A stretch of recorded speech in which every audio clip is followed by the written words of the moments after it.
Polizian jeiki nahi zuerte honian, tanke bat topatu du neure kafesnian. Ez dakit zer daukagun, bake ala gerra, baina nik bada espadan egin dut puzkerra.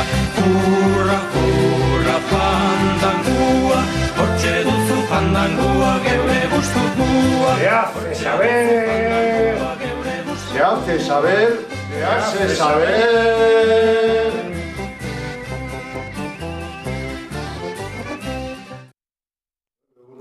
Saldeón, Gabón, buenos días, buenas tardes, buenas noches. Aquí estamos una vez más, una segunda vez. Tenemos el privilegio de entrevistar a Adrián Zelaya, profesor de Economía de la Universidad del País Vasco, creador y partícipe de ECAI Center, que es un grupo de consultoría y estrategia económica. Y bueno, pues tenemos mucho interés porque bueno, la economía siempre mueve todo, han pasado muchas cosas y siguen pasando muchas cosas últimamente. La anterior vez estuvimos muy centrados en la economía, el reseteo de la economía en tiempos de COVID, que porque era lo que acaba de salir, pero bueno, como digo, han pasado muchas cosas y bueno, queríamos comentar con él algunas. Eskerrik asko y... Bueno, eskerrik asko Sue, encantado de estar con vosotros y charlaremos a gusto un rato y espero que sea interesante para los que nos vean. Sí, ¿no? sí.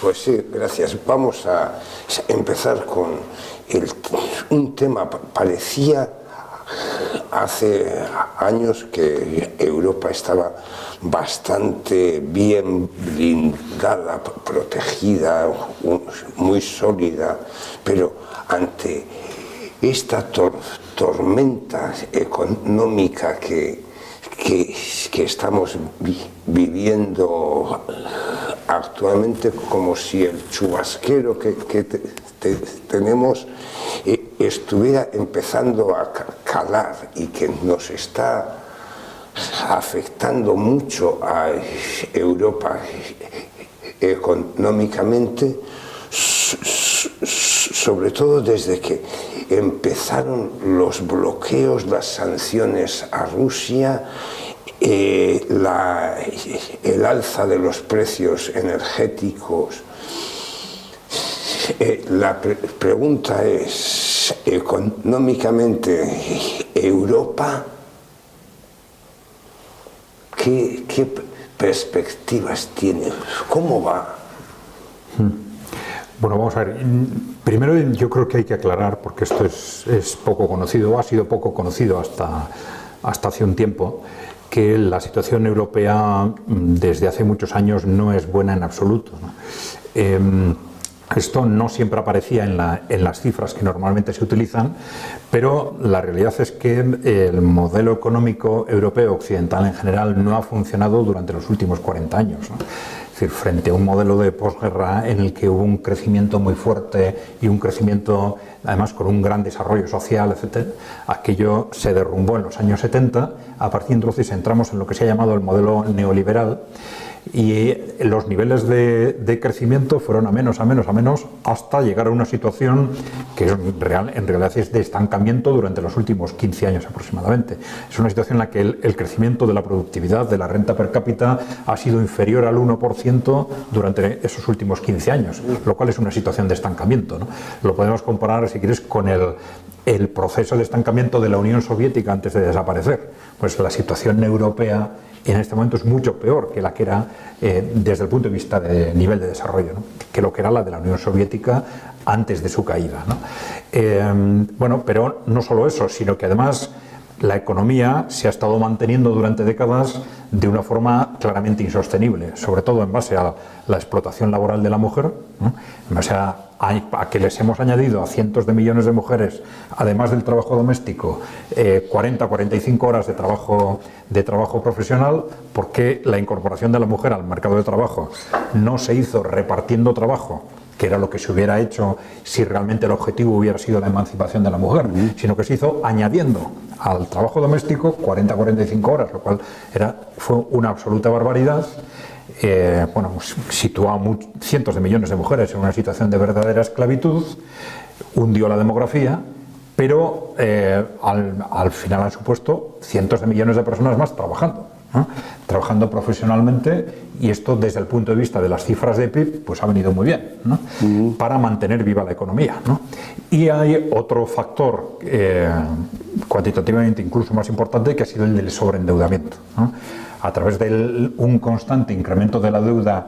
Ahora se habla mucho de la pública, pero el problema fundamental era la privada, ¿no? La pública ha sido una derivada posterior, ¿no? Y a través del incremento constante de la deuda pública y privada, a corto plazo resolvemos todos los problemas porque compramos más bienes y servicios, por lo tanto se produce más, pero a largo plazo vamos incrementando una hipoteca cara al futuro que se sabe que en algún momento habrá que resolver, pero que estamos siempre retrasando y retrasando y retrasando. Entonces estaba claro ya yo creo que esto quedó claro no solo para los críticos del sistema, sino para las propias multinacionales que han liderado este modelo. Quedó claro que ese modelo ya era insostenible cuando estalla la crisis del 2008. Pero a partir de entonces lo que se ha hecho es simplemente mantener, sobre todo en base a la expansión monetaria, que está muy relacionada con ese sobreendeudamiento, mantener artificialmente la economía desde la crisis del 2008, y a pesar de esa crisis no se redujo el nivel de deuda. Lo más que se hizo es que dejara de crecer durante unos años, hasta que luego viene la crisis COVID y se vuelve a disparar la deuda otra vez, ¿no? Bueno, pero dentro de ese contexto estructural de estancamiento de la economía europea, nos hemos encontrado con lo que tú has comentado, con que a partir del año 2022 tenemos un estallido geopolítico que estalla en Ucrania fundamentalmente, y que tiene repercusiones muy importantes y graves sobre la economía de Europa occidental, que podemos concretarlas, bueno, en dos países claves, en Alemania y en Francia, para analizar dos problemas de fondo clarísimos, ¿no? El primero es que las sanciones contra Rusia, la reacción contra esas sanciones, al final implica o obliga a Alemania a un corte con la energía barata rusa, que era un pilar fundamental de la economía alemana. Ese corte con la energía barata rusa, bueno, no es solo la economía alemana, es también la de otros países, pero bueno, para centrar el análisis lo concretamos en Alemania, ¿no? Es un problema estructural ya desde el primer momento para aproximadamente un tercio de la industria alemana, que es intensiva en energía porque entre un 10, un 20, hasta un 30% de los costes de transformación son costes energéticos. Si se disparan los costes de energía, esas empresas quedan fuera del mercado. Y esto es lo que ha pasado inmediatamente. Entonces, esas empresas alemanas han perdido cuota de mercado, han bajado ventas, han empezado a invertir masivamente fuera de Europa o a detener inversiones en la propia Europa, ¿no? Claro, a esto se le ha añadido posteriormente por lo menos una estrategia impulsada fundamentalmente de Estados Unidos, pero obedecida de alguna forma por los líderes europeos, de empezar a cortar relaciones con China. Pero claro, esta era la segunda pata de la economía alemana, ¿no? Pero bueno, vamos a ver eso hasta dónde llega, porque no está claro. Hay un tira y afloja entre Europa y China, ¿no? En este sentido. Pero esto ya se ha empezado a notar enseguida, evidentemente, en la economía alemana, porque con ese hundimiento de las empresas intensivas en energía, que luego se ha trasladado al conjunto de la industria y luego al conjunto de la economía, y al final pues el conjunto de Europa está en una situación de crecimiento cero, recesión un trimestre, crecimiento cero el siguiente, ¿no? Ese es uno de los frentes. El otro, si apuntamos por ejemplo a Francia está teniendo, además de los problemas del conjunto de Europa, un problema estructural con lo que está sucediendo en África, ¿no? Porque vamos a decir, las neocolonias, la expresión neocolonialismo se utiliza para hacer referencia a países que han sido colonias, políticamente dejan de serlo porque se hacen independientes, pero desde la metrópoli se mantiene el control de las élites políticas de esos países, y a través de ese control, que a veces se hace con amenazas, chantajes, incentivos de distinto tipo, a través de ese control de las élites políticas se controlan los recursos económicos de esos países, ¿no? Entonces los países del África francesa se han mantenido como neocolonias de Francia, y eso ha sido un soporte fundamental de la economía francesa, y eso lo está perdiendo Francia. Lo está perdiendo, bueno, por un lado, porque esos países, bueno, pues históricamente han mantenido en esa situación una desconfianza estructural lógica con respecto a Francia, pero por otro lado porque han empezado a contar con soportes para distanciarse de Francia, soportes que son Rusia en el ámbito militar y China en el ámbito económico, ¿no? Y entonces vemos cómo estos países, uno tras otro, están rompiendo primero con Francia, luego con Estados Unidos y están estableciendo relaciones con China y con Rusia, ¿no? Esto se ha manifestado incluso en el ámbito militar, ¿no? Con fuerzas en principio regulares o no regulares de Rusia, de las fuerzas de Wagner en su momento, ahora le están llamando el Afrika Korps, etcétera, pero bueno, son fuerzas que se enfrentaron directamente a los paracaidistas franceses en algún caso, o sobre todo a las fuerzas proxy, que eran yihadistas islámicos utilizados por las potencias occidentales para desestabilizar a los países que no se portaban bien, ¿no? Entonces los mantienen dentro de esos países sabiendo que los reactivan en la medida en que esos gobiernos no hagan lo que ellos quieren que hagan, ¿no? Entonces estas fuerzas rusas han sido muy importantes para ayudar a esos gobiernos a neutralizar directamente a los paracaidistas franceses o a estas fuerzas proxies del yihadismo islámico. Pero bueno, la consecuencia es que tenemos un desplazamiento progresivo de estos países fuera del área de influencia francesa, y esto todavía es un torpedo en la línea de flotación directo para la economía francesa, ¿no? Con lo cual, con ese problema de estancamiento que ya teníamos desde hace 15 años, ahora tenemos amenazas tremendamente directas a los que son los ejes centrales de la economía europea, y vamos a ver cuáles son las consecuencias de esto durante los próximos años, ¿no?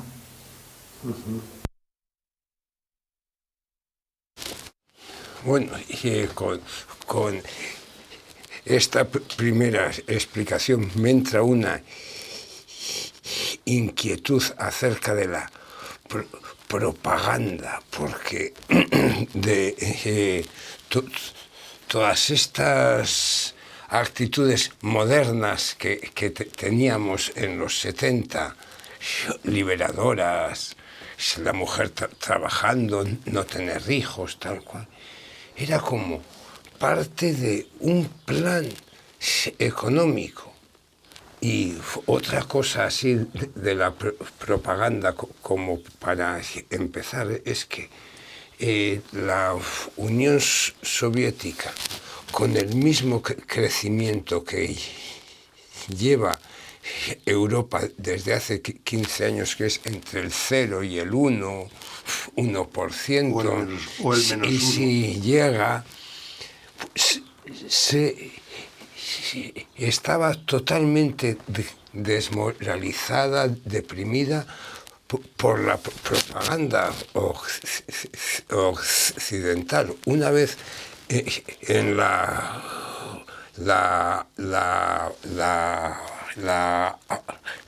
Habana, no sé si hacia el 85, 84 o así, vi salir un avión de gente de los países del este, y todos bajaban felices con su pantalón vaquero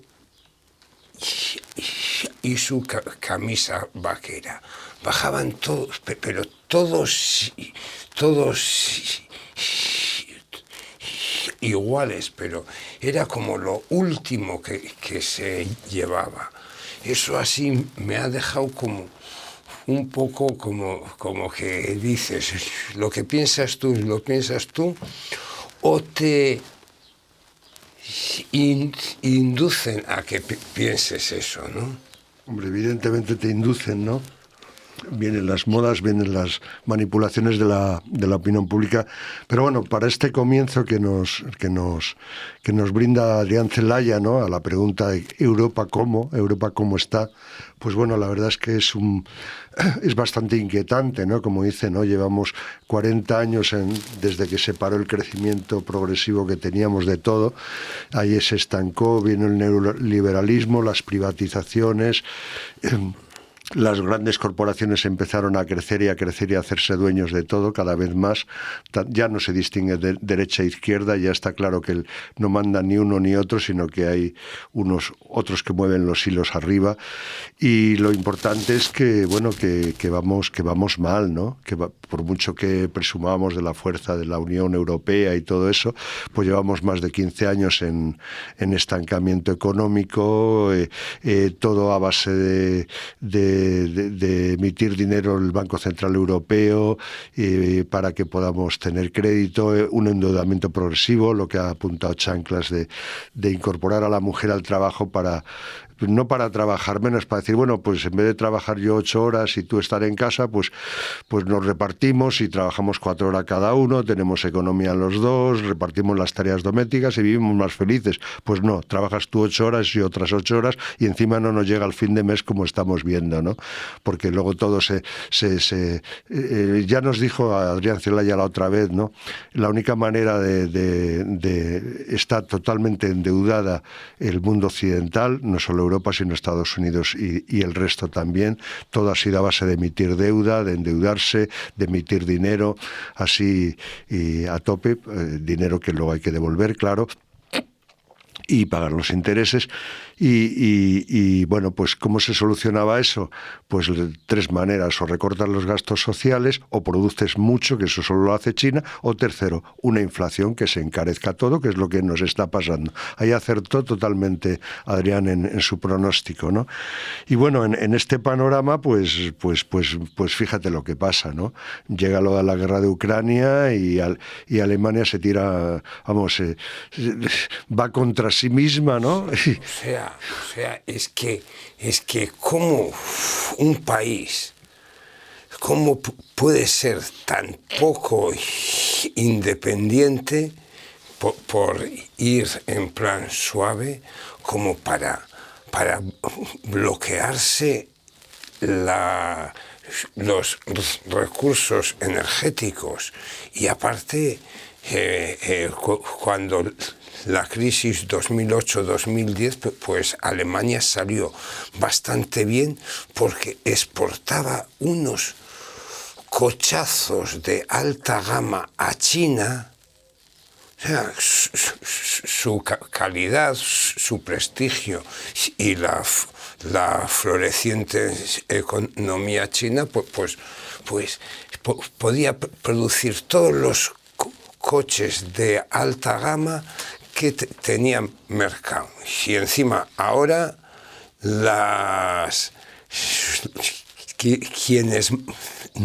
quienes mandan en el fondo dicen que tenemos que llevarnos mal con los chinos, y se acata eso. Claro. Y con los rusos, o sea, se llevan bien con los rusos y con los chinos. Sí. Esa era la clave de la economía más potente de Europa, ¿no? Y la otra economía potente, que era Francia. No, espera, otra. Inglaterra se va. Sí. Ya, por su cuenta. Y la otra, que era fuerte, Francia, pues está haciendo aguas en su principal caladero, como se dice, neocolonialista de África, y allí tiene un lío tremendo. Se le están revelando totalmente todos lo que eran sus colonias, sus negocios y tal y cual. Se ha metido por ahí el grupo Wagner, apoyando con el pretexto de que estaban los ejércitos islámicos yihadistas en el Sahel, que es muy curioso cómo los nombra Adrián, ¿no? Les dice ejércitos proxy, ¿no? Proxy quiere decir que son los que combaten para otros, o sea, son como si fueran mercenarios, ¿no? De alguna manera. Pues así, ¿no? Ahora resulta que los islámicos seguramente están manejados ahora contra los rusos, ahora incluso contra los propios franceses, por otros intereses que quieren hacerse con todas las materias primas tan abundantes en toda esa zona del Sahel y en África en general, ¿no? Y ahí se está librando otra guerra silenciosa, en la cual Francia tiene las de perder claramente. O sea que entre la guerra de Ucrania, que nos está arruinando por un lado, y la guerra del Sahel, de la que se habla poco por el otro, la economía europea va muy mal, muy mal, muy mal. Sí, bueno, aunque Ya saben ustedes que don Pedro Sánchez dice que España va muy bien, ¿eh? Muy bien. Sí, porque crecemos el 2%. Vale, venga, vamos a seguir con la entrevista, que nos tiene que contar muchas más cosas. Bueno, madre mía, con razón tenía tanto interés Estados Unidos en que hubiera guerra en Ucrania, ¿no? Por un lado, porque le bajaba los humos a Europa, y bueno, como se ha visto, pues el gas, en vez de surtirlo Rusia, lo surte Estados Unidos, pero también es como clavarse en el pie, ¿no? O sea, de alguna manera. Yo, en ese sentido, como existen como varios focos aquí, ¿no? Que si están los BRICS, por un lado, todo este grupo de Rusia y los BRICS, los BRICS, esto es exactamente haciendo su trabajo, como tú dices, Rusia y China están haciendo su trabajo en África y en muchos más sitios, y en América, por supuesto, también, en Sudamérica, moviendo la economía. Estados Unidos está intentando hacer su trabajito también, manteniendo, yo creo, una guerra que ya tendría que haberse acabado hace tiempo, que es la de Ucrania, además manteniéndola a un nivel de Primera Guerra Mundial, de artillería, tal, muy raro todo, ¿no? Y bueno, sí, le ves los intereses que saca a corto plazo, pero a mí me da la impresión de que en esta pugna que hay entre China, Rusia, los BRICS, como se llame, y Estados Unidos, y sus adláteres, que somos nosotros Europa, y yo creo que también en cierta medida América del Sur, estamos como no sé, como una huida hacia adelante, como tú dices, como alargando la agonía, o no sé, esa sensación tengo, ¿no? No sé si me entiendes la pregunta o la idea, ¿no? Bueno, vamos a ver. Yo creo que en geopolítica los países y los gobiernos son importantes, pero que normalmente hablamos demasiado de países. De países, ¿verdad? Cuando muchas veces detrás de las decisiones de los países no están los intereses del país, sino los intereses de determinadas élites que controlan a los gobiernos, ¿no? Y yo creo que en este momento esta es la cuestión clave, ¿no? Porque estamos ante un choque geopolítico entre unos países emergentes que han cuestionado no solo, se suele decir, el poder occidental, sino el poder de las élites que controlan Occidente, ¿no? Es decir, tanto China como Rusia han apostado por una estrategia anticorporativa, no exactamente antioccidental, anticorporativa, ¿no? Okay. Y esto es muy importante porque, bueno, en Rusia, a partir de la llegada de Putin al poder, hace una apuesta muy clara en este sentido, quitando a los que se llamaban oligarcas del gobierno y progresivamente quitándoles del poder social, político, etcétera, ¿no? Y China, sobre todo a partir de la llegada de Xi Jinping, empieza a romper un pacto histórico que se gestó en los 70, en los 80, a través del cual, entre el Partido Comunista de China y las multinacionales americanas fundamentalmente, que fue muy importante para el desarrollo de China y que China lo aprovechó extraordinariamente bien para que esas multinacionales invirtieran en China, y a cambio China consiguió una industrialización muy rápida y esas multinacionales conseguían mano de obra barata, nuevos mercados y también la complicidad de China en su conflicto geopolítico con lo que era la Unión Soviética entonces, ¿no? Pero bueno, en el momento en que, digamos, el sector de Xi Jinping llega al poder, pues ya se estaba alarmando dentro de China, ¿no? Una conciencia de que, bueno, históricamente esto había sido muy importante para China, pero que había que limitar o contener el poder de las grandes corporaciones, las chinas y las internacionales también. Y esto es lo que Xi Jinping empieza a hacer a partir del año 2002, ¿no? Con lo cual a partir de ese momento hay una confluencia estratégica muy clara entre el enfoque de Xi Jinping, el enfoque geopolítico de Xi Jinping en China y el de Putin, en Rusia, ¿no? Esta es la base fundamental de lo que está pasando, porque como consecuencia de ese avance económico ya no es solo una cuestión de países, es una cuestión de que esas élites corporativas que controlan de hecho Europa y Estados Unidos se sientan amenazadas directamente, ¿no?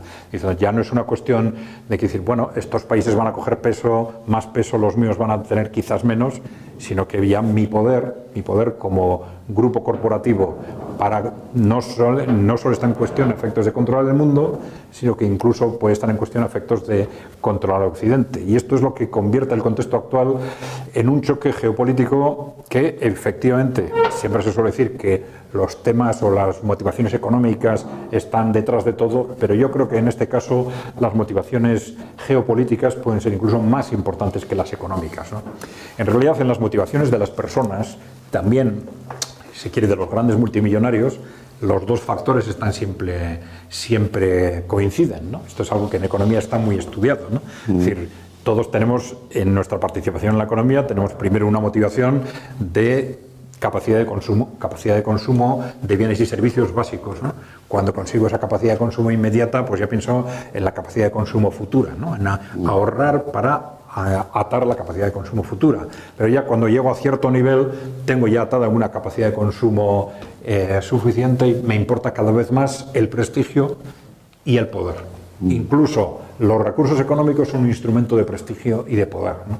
Entonces, para los muy grandes billonarios, etcétera, su consumo no cambia porque tengan más o menos recursos. Y lo que les importa es fundamentalmente el poder, su poder y su capacidad de influencia, ¿no? Entonces, yo creo que ahora estamos también en un contexto en el que estamos en un choque entre gobiernos anticorporativos y gobiernos corporativos, fundamentalmente controlados o influenciados por las grandes corporaciones. Y esto es lo que hace muy difícil el que este choque geopolítico quede en tablas. Porque no es un tema territorial, no es un tema de que haya un sector que llegue hasta determinado punto o controles de X países, ¿no? Hay una lucha también de modelos, ¿no? Y esto es lo que hacía para estas élites corporativas occidentales intolerable la mera situación de Rusia como un poder autónomo, ¿no? Ya era desde que termina la Guerra Fría, a principios de los 90, ya se pone en marcha en Estados Unidos lo que se llamó la doctrina Wolfowitz, que era una doctrina que ya consideraba a Rusia como una amenaza hipotética. Y entonces, a partir de esa doctrina Wolfowitz, se ponen en marcha esas estrategias de ampliación constante de la OTAN hacia Rusia, etcétera, ¿no? A fines de los 90 ya fue la doctrina PENAC de los neoconservadores, la doctrina del nuevo siglo americano, en la que se decía, bueno, para asegurar que el siglo XXI sigue siendo un siglo controlado por nosotros, tenemos que neutralizar a Rusia y a China, y ya se añade a China, ¿no? Entonces se definen distintas estrategias para hacerlo, pero está claro que, Rusia, ya a partir de que la llegada de Putin, se convierte en un enemigo estratégico intolerable. Es decir, no solo un poder autónomo, sino un poder que ha echado del poder a las grandes corporaciones. Entonces, frente a China, el problema de Rusia es que es demasiado occidental, ¿no? China también ha desarrollado y está desarrollando políticas parecidas, pero culturalmente, ideológicamente es como muy lejano, ¿no? Sin embargo, el que Rusia se mantenga como un poder autónomo con esas estrategias es intolerable porque el contagio hacia Europa va a ser inmediato. Ya lo está siendo, de hecho. No hacia las élites gobernantes, salvo en países como Eslovaquia o Hungría, por ejemplo, pero sí hacia, digamos, los distintos movimientos populistas de izquierda o de derecha que rechazan al establishment y que, no sé, pues en Alemania pueden ser ya un 30%, por ejemplo, ¿no? En España todavía eso es algo embrionario, ¿no? Pero en muchos países europeos tiene una importancia creciente, ¿no? Claro, si el conflicto geopolítico actual termina con una victoria de Rusia en Ucrania, esa influencia política e ideológica se va a disparar, ¿no? Y esto es algo que las élites occidentales no pueden tolerar.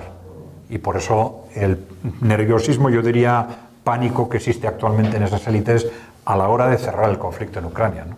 Es decir, ellos pensaban que ese conflicto iba a ser un instrumento para someter definitivamente a Rusia y sometiendo a Rusia después también a China, y está pasando todo lo contrario, ¿no? Rusia está venciendo en ese conflicto y esto le va a suponer, pues eso, disparar su influencia política o ideológica, y por eso en ese pánico de las élites occidentales están ahora dando, quizás vamos a ver qué es lo que hacen finalmente, pero palos de ciego, a ver qué hacemos. Ponemos en marcha una guerra mundial, enviamos nuestras tropas a Ucrania, lo cual sería el anticipo de esa guerra mundial. Sabemos que de una forma u otra va a degenerar en una guerra nuclear, Pero entramos en esa dinámica, no entramos, ¿qué alternativas tenemos para hacer frente? Parece que hay distintas opiniones dentro de esa élite occidental, pero es que es comprensible desde su punto de vista, ¿no? Porque eso está en una situación de pánico histórico, ¿no? Y ya no solo en ese reto de entre un mundo unipolar o multipolar porque vayan a perder la hegemonía del mundo, sino porque piensan que si perdemos la hegemonía del mundo, el siguiente paso va a ser perder también la hegemonía en Occidente, ¿no? Pues mira, ahora empiezo yo a entender por qué muchas veces parece que los gobiernos, en vez de gobernar para sus gobernados o para los intereses de los que gobiernan, parece que gobiernan para otra cosa, ¿no? Evidentemente porque, como dice, que realmente son las grandes corporaciones las que están un poco moviendo ficha y tienen otros intereses absolutamente diferentes, como hablábamos en el caso de Alemania, ¿no? O bueno, lo que te puedes ver en España, pues favoreciendo las exportaciones de Marruecos a costa de los agricultores españoles o otras cosas así. O sea, realmente aquí pues es eso, ¿no? Y bueno, muy interesante ese tema precisamente, ¿no? De Putin, de Xi Jinping, ¿no?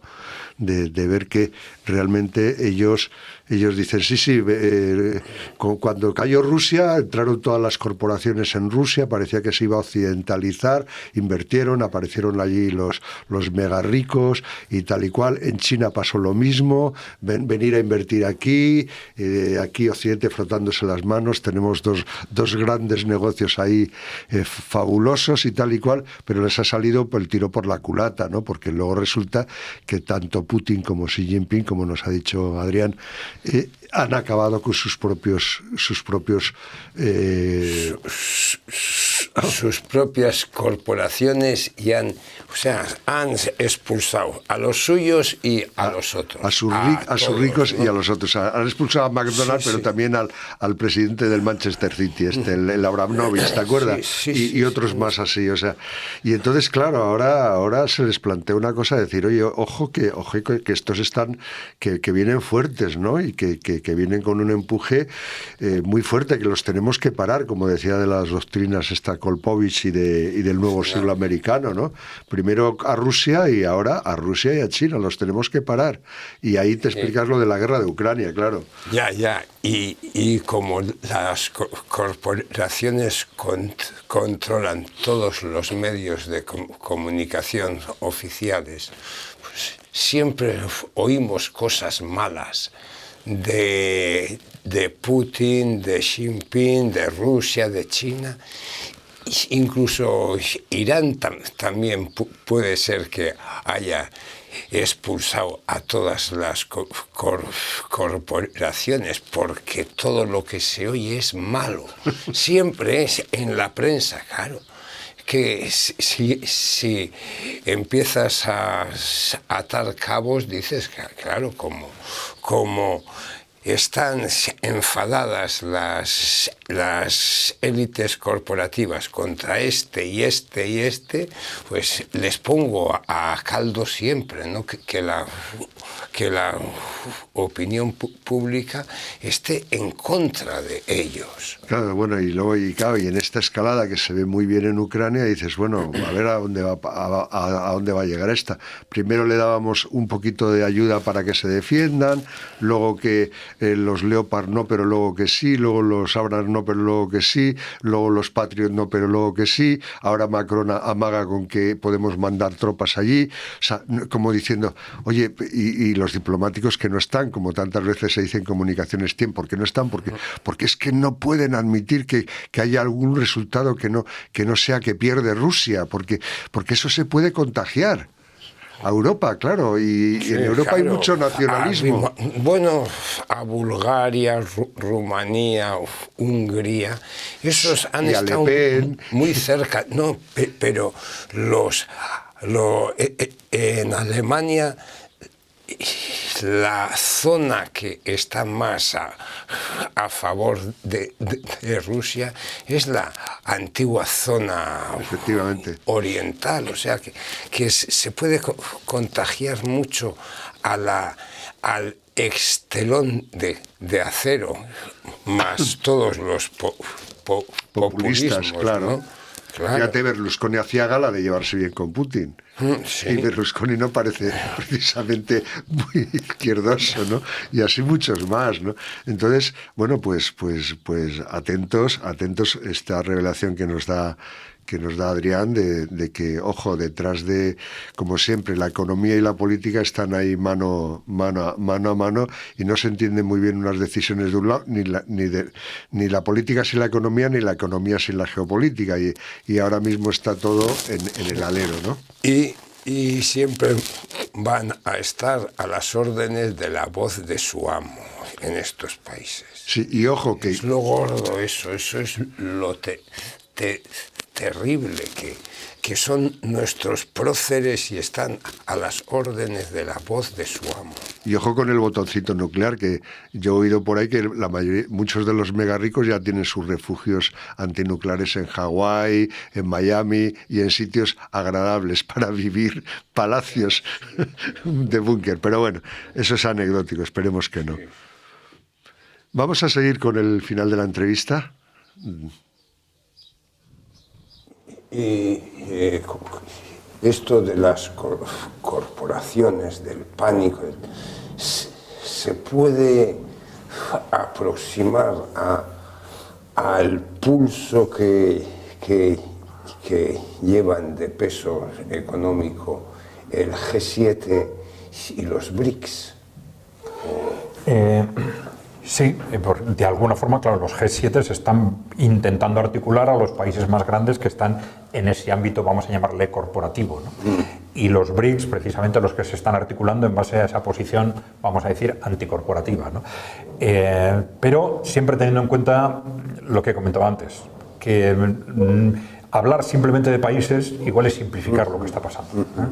Porque claro, no se trata que en esas políticas corporativas se estén defendiendo los intereses de esos países, sino los intereses de esas élites en concreto, ¿no? Y yo creo que tener en cuenta ese factor es muy importante, porque si no hay muchos movimientos que no se entienden, ¿no?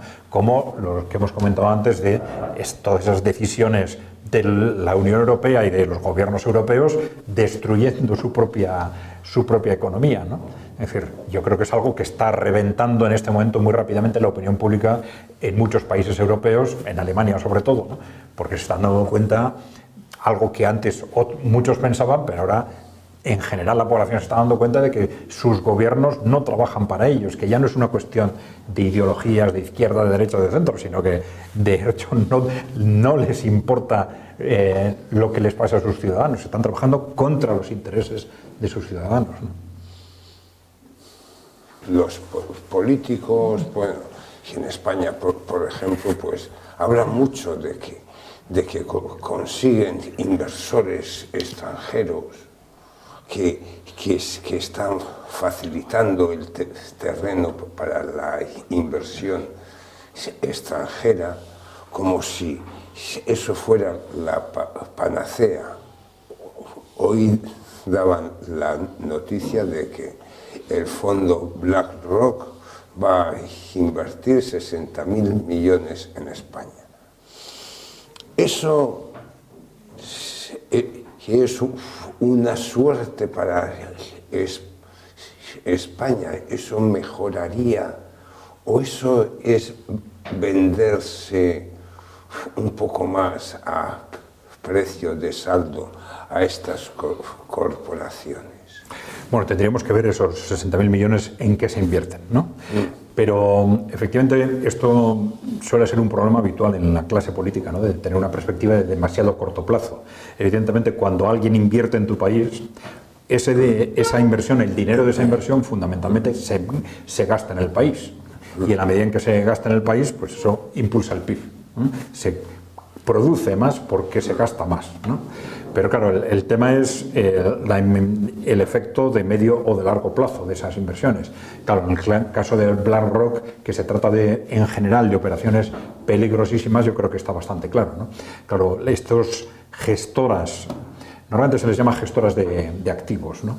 Estas grandes gestoras de activos como BlackRock, State Street, Vanguard, etcétera, se han hecho con el control de la economía mundial, ¿no? De una forma, vamos a decir, inexplicable, ¿no? Es decir, se han hecho con el control de entre el 5 y el 10% de prácticamente todas las grandes multinacionales occidentales, algo que no debería haberse tolerado, ¿no?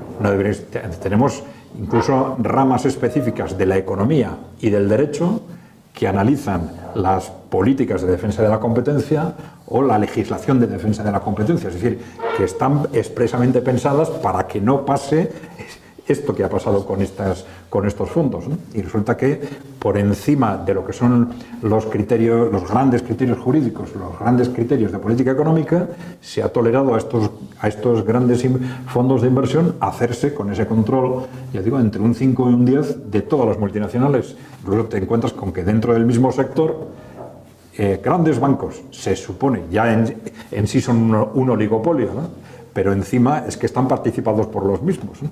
En todos los grandes bancos españoles están con un 5 o un 10% estos fondos, ¿no? Algo que debía ser absolutamente inaceptable, ¿no? Pues ahí están y nadie dice absolutamente nada, ¿no? Pero el sector bancario está pasando en casi todos los sectores, ¿no? Incluso, por ejemplo, en armamento en Estados Unidos, ¿no? Bueno, entonces, evidentemente, cuando un país como España, en el que las grandes empresas del IBEX todas tienen este tipo de participación y están bajo el control de esta forma de fondos externos, pues el que se produzcan se aporten 60.000 millones más, pues bueno, en principio no es buena noticia. Habría que saber efectivamente, pues estos fondos no solo invierten en empresas, invierten en todo tipo de activos, ¿no? Entonces habría que saber exactamente esos 60.000 millones en que se habían invertido, pero bueno, desde luego no es una noticia que suene bien en principio. Desde luego no creo que sea para hacer vivienda social, ¿verdad? Bueno, uno de los ámbitos en los que inviertes es en viviendas turísticas, ¿no? Eso, ahí voy. En viviendas turísticas. ¿Sí? Ahí voy. O sea que evidentemente no van a invertir para solucionar los problemas de la gente, sino al revés.